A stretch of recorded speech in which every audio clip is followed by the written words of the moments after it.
Today I want to ask a simple, straightforward question. It's not so simple and it's not, but it is straightforward. What does it mean to be a mensch? What is a mensch? It's a word you hear a lot, but often we're not exactly sure what it refers to and why it's so important. So let's first talk about the actual word, how it translates, and then throughout the shiur, throughout the speech, where I talk to myself for half an hour, so we'll explore various elements of what it means to be a mensch. A mensch in Yiddish, literally, it's a Yiddish word. It means to be a person. Sein a mensch, to be an individual, to be a human being.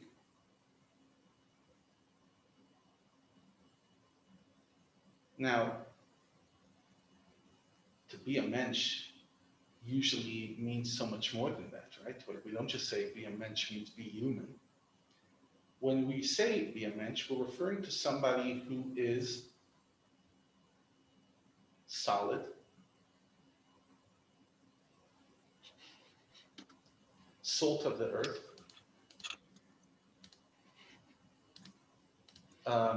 and many other incredible attributes. When we say a mensch, when we refer to somebody as a mensch, what we're saying is that they are solid, that they're real, that when you spend time in their presence, it is life affirming. When you have to interact with them, you know that it will be done in a moral way. Someone who's not a mensch, sometimes the only way to understand what something is to understand the contrast. When someone's not a mensch, it means that you're not sure how the interaction will go. You go there, you don't know, will they have a temper tantrum? Will they have a meltdown? Will they be stingy? Will they be gracious?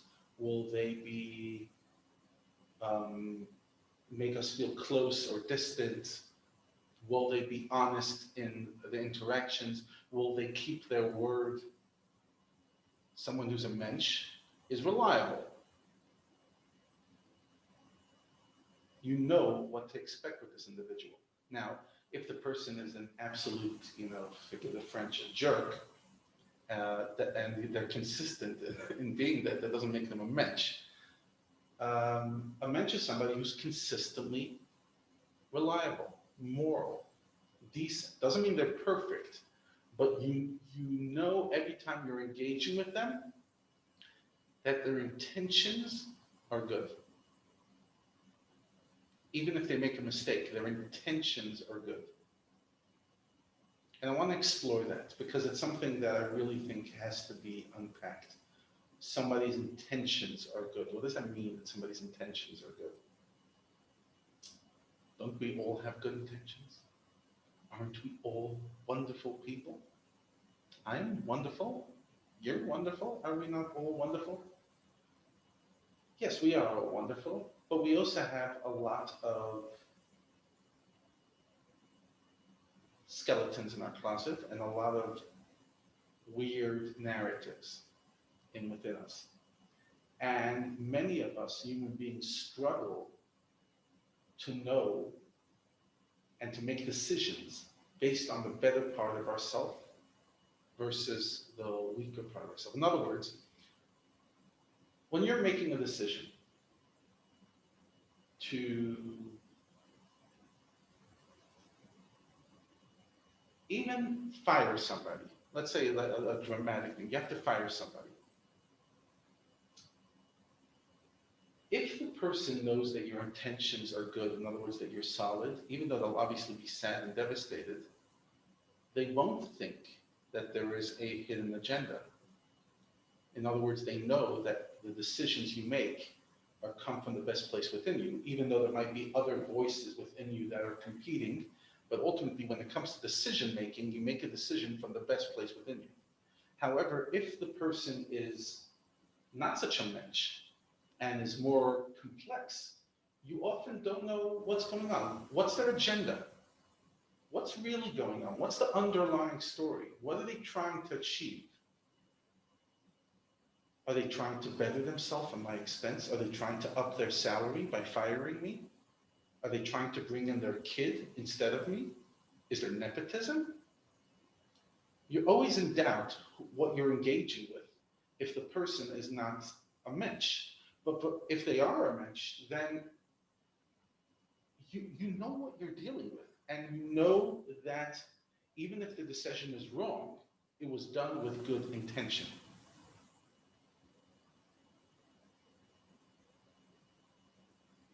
Truth is, you know this.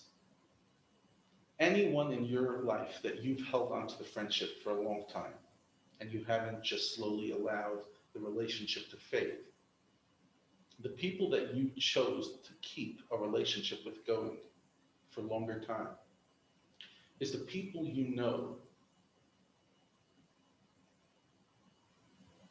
have your best intention at heart. That if they give you advice, it's not coming from their inadequacy, but rather what you need.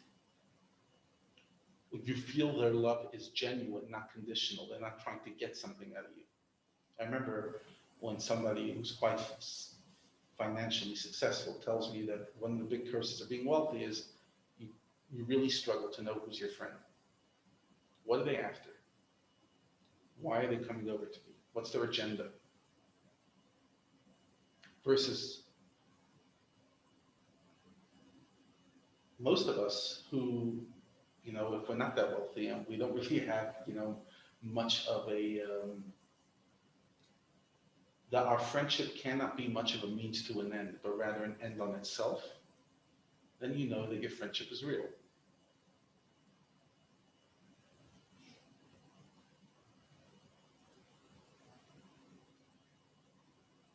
A mensch is somebody whose intentions is that they see people not as a means to an end, but rather I want to have an interaction with you.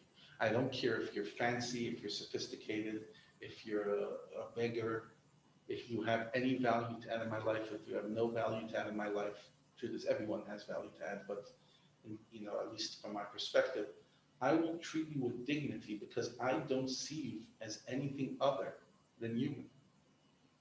I'm not just trying to climb the ladder of life on the expense of everybody else. A mensch is somebody who could greet anybody with grace.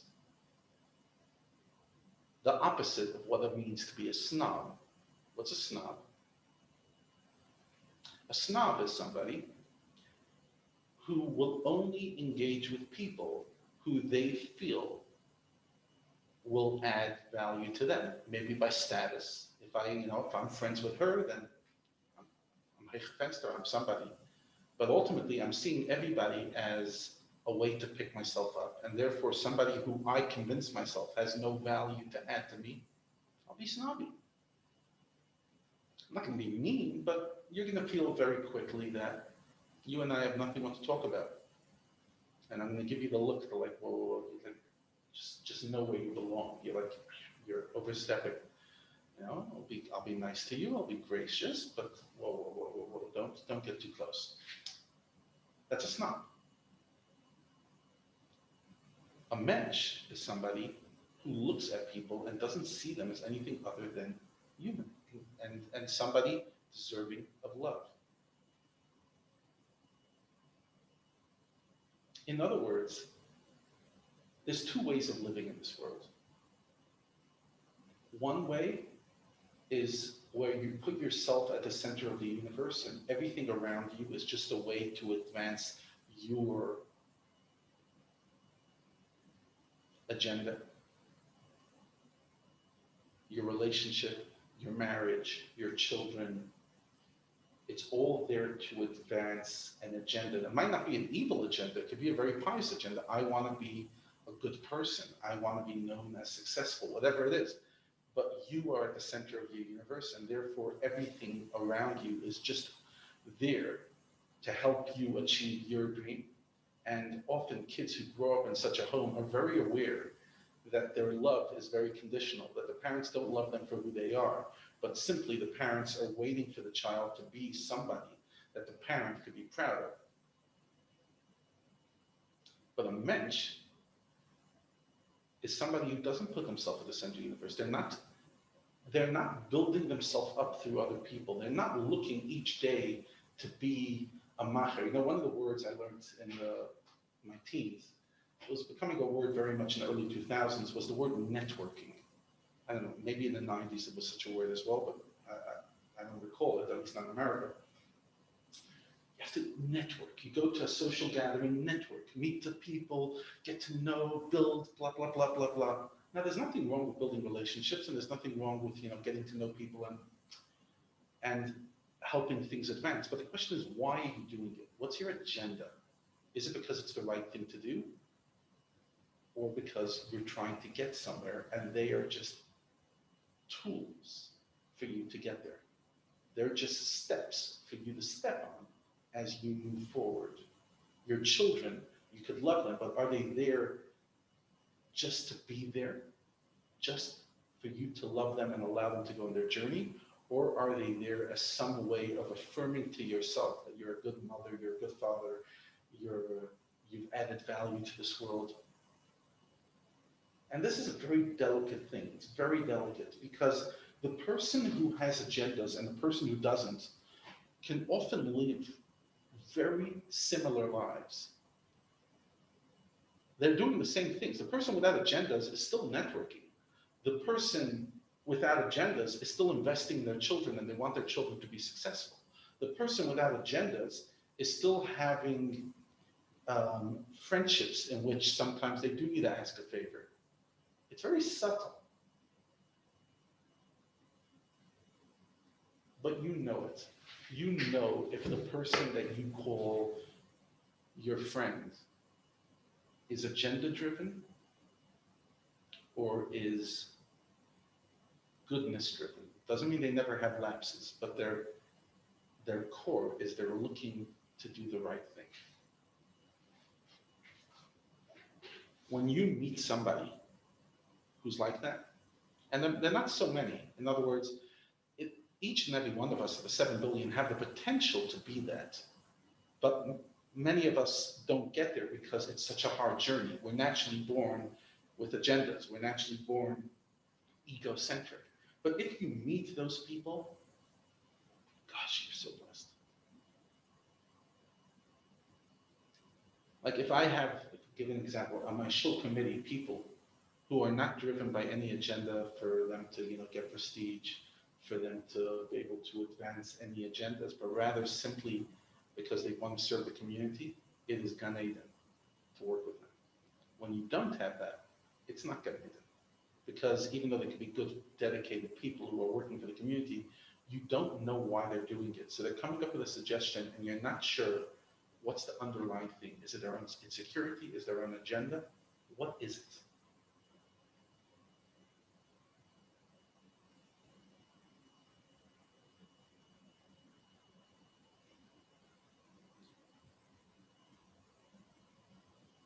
To be a mensch is hard.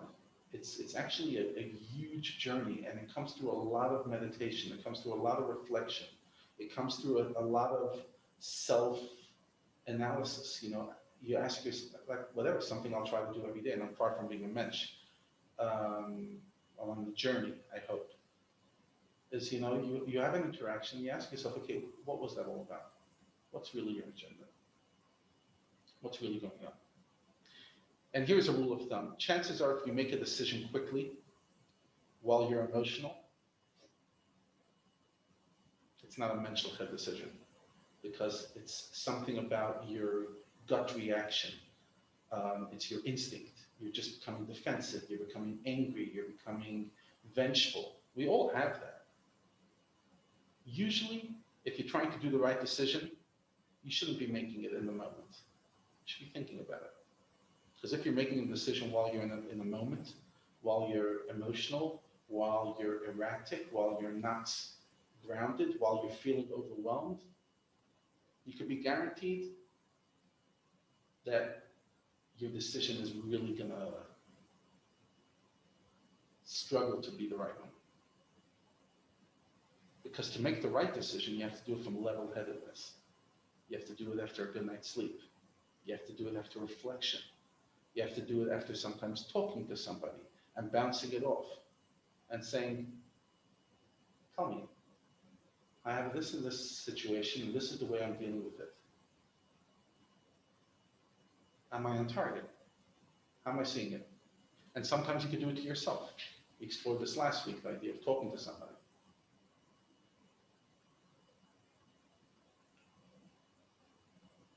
So let's start unpacking it in even more practical, not theoretical.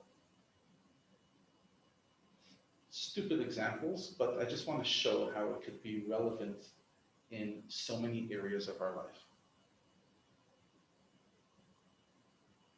You're invited to a wedding, and you're deciding whether to go or not.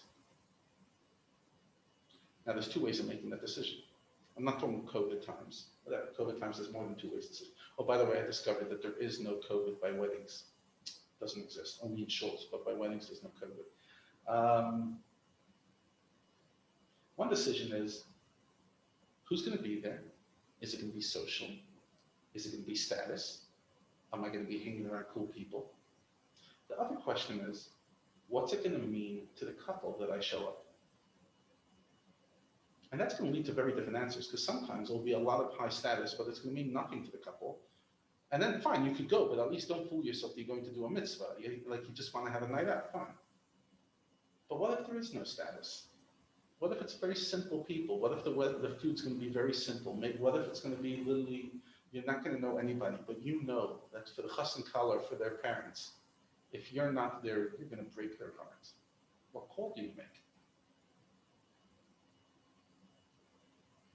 Another random thing. You invite your kids, or either you're the one that has married kids, or you're the married kid who goes to their parent, and you're making a decision if to go, if not to go, if to invite, if not to invite. How often do we make the decision based on not only what we want at this stage, but what's right for the other person? And yes, I really want you to be here, but I know you need to go there. Yes, I want you to be closer to my side of the family than to the other in-laws, but I know that for the sake of your marriage, you also have to be close to the in-laws. One of the things I'm forever grateful for my parents is that when I moved to South Africa, they never gave me an ounce of guilt. How could you? And when my father died and I came back over here, there was nobody in the family coming and saying, you know what, lady, you're the oldest, maybe you should come back to Crown Heights and live here.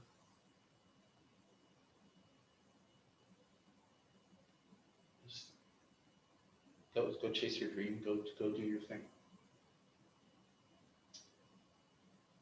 Because that's what a Mentch does. They allow the other person the freedom to fly. They overcome their natural impulse, which says, what is good for me? And rather they say, what is good for my child? And I'll be honest, this is a tough thing in a community role, in a parenting role, that every time you make a decision, you ask yourself, what is it? Why am I wanting to make this decision? Is it about me and advancing my agenda? Or is it about what's right for the community, what's right for my family? It's hard stuff. And sometimes we'll make a mistake, and sometimes we'll have to face it. Gosh, you didn't do that with the best intention. You could have done better. You could have thought this through. You put too much of your own emotion into it.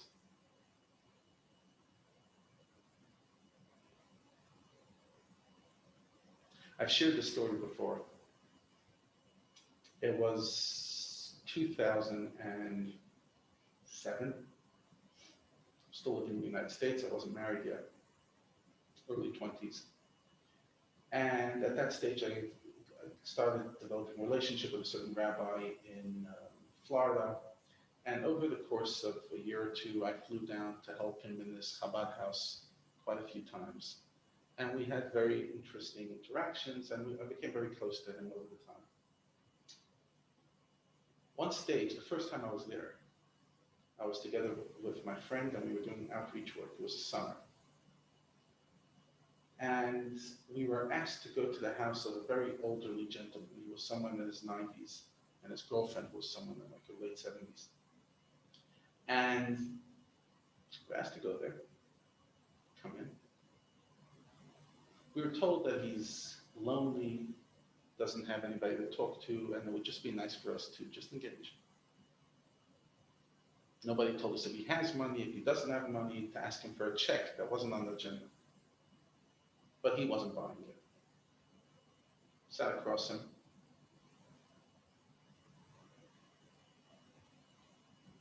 Hey guys, why are you here? David, we thought we'd come to share some company with you, come to spend some time with you. You're lying. What's your agenda? David, we don't have an agenda. Everybody has an agenda. Maybe, David, but we don't have an agenda. Okay, we start talking. If I remember correctly, he was a World War II veteran, and he starts sharing some memories of World War II. 5 minutes later, okay guys, cut this out. You're wasting my time. What's your agenda? Get to the point. David, there is no agenda. There really isn't an agenda.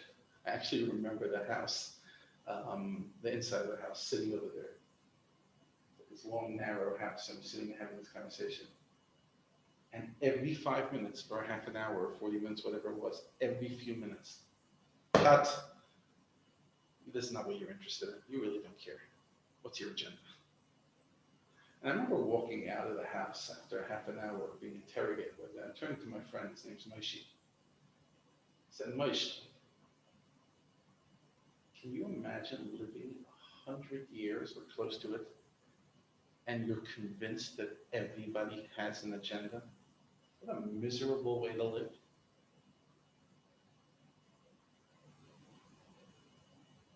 Like, what kind of interaction does this man have in his life that made him feel that every person who's sitting across him is trying to push something? How heartbreaking would that be? I mean, that's like devastating to think of that.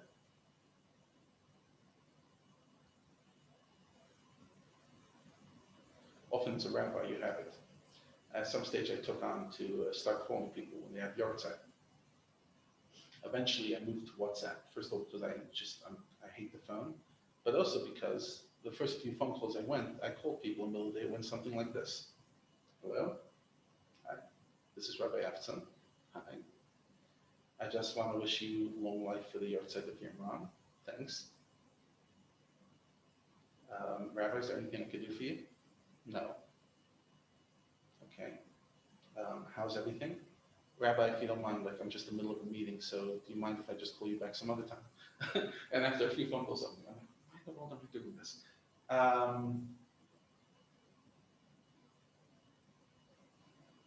Yeah, a rabbi calls, he's there to fundraise. He's there to push Yiddishkeit down my throat. He's there to make me feel guilty about something.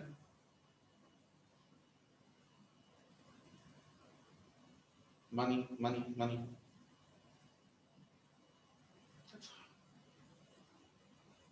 I mean, what a terrible critique of rabbis if that's what people think we call them for. Yes, we need money. Shuls need money. But no, I will not call you if we don't have a relationship and ask you for money.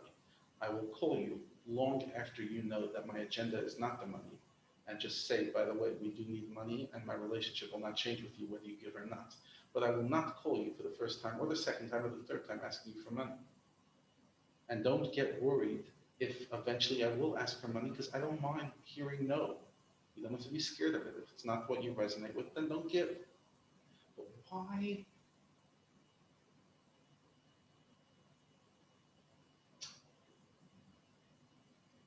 Why can't you just believe that people don't have agendas? The answer is because unfortunately too many people do have agendas, and that's what we become experienced with. We just become familiar with dealing with people who are always after something.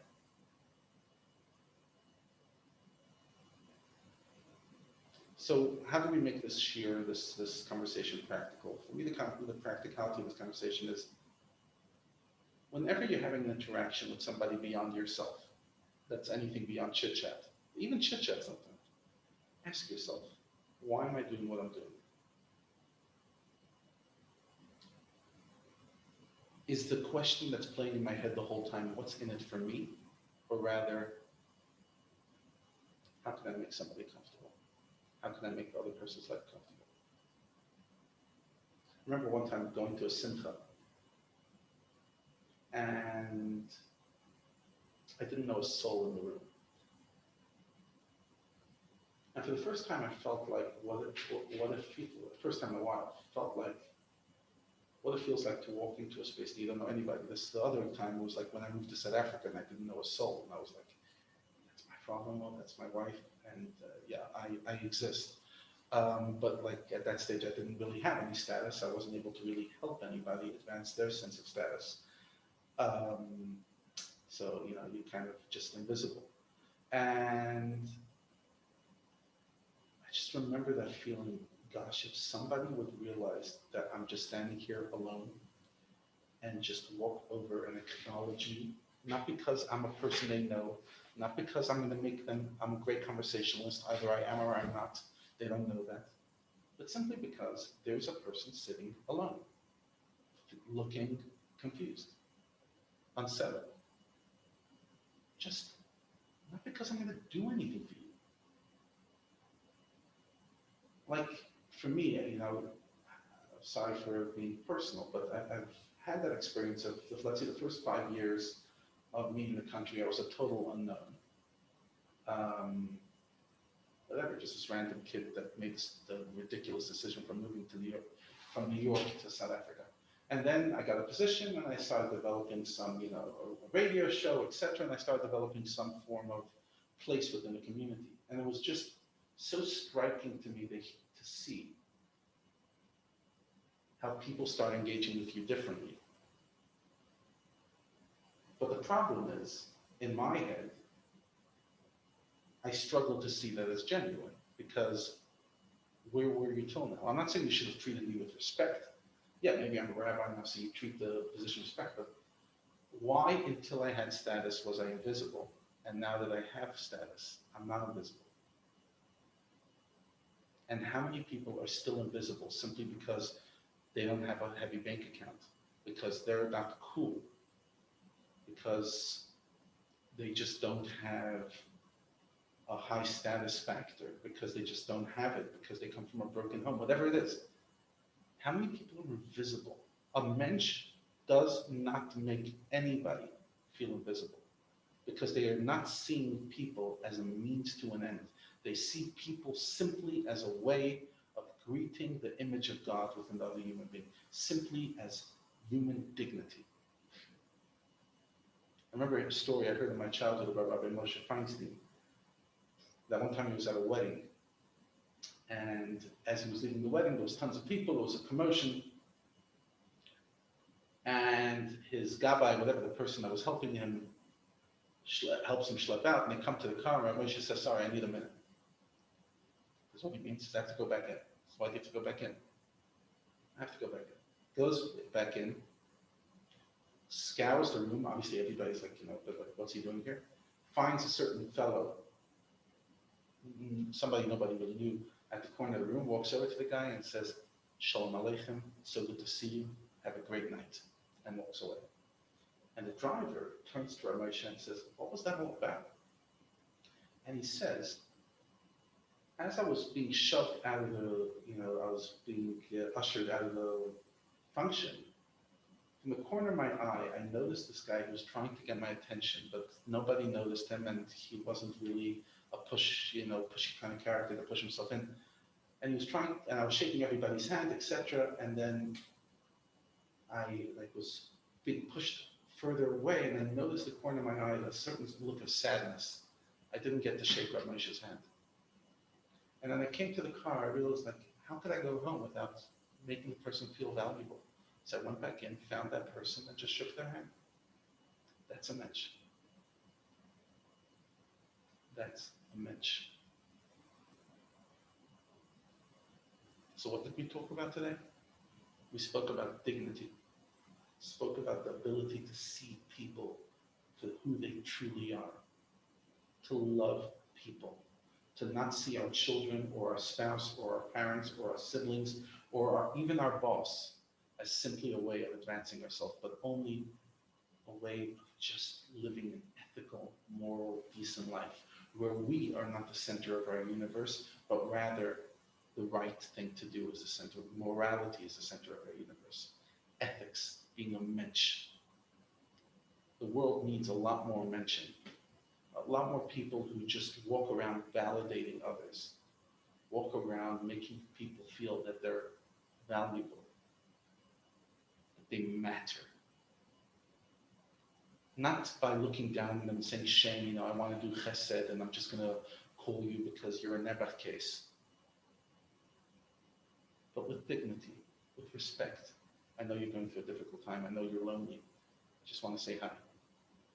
I don't see myself better than you. I just see myself as another human being reaching out and saying, hi, how are you? You mean something. You have place in my heart. We could do that for each other? Gosh. There'll be much less people walking around with a low self-esteem because everybody would know that they're valuable. There would be a lot less people feeling disconnected, lack of belonging, because they would know that in the eyes of somebody and some bodies, they are special. And that's what we all need. We all need that from our parents, from our spouse, from our friends, from society, to know that just being who we are is worthy of love, respect, dignity. A world, a person who's raised by mention, a person who's surrounded by a society of mention, they're so blessed because they're growing up in a healthy environment. And no child deserves anything less than that. Shkoyach, everybody. Thank you so much. And I hope you found that somewhat meaningful. God bless.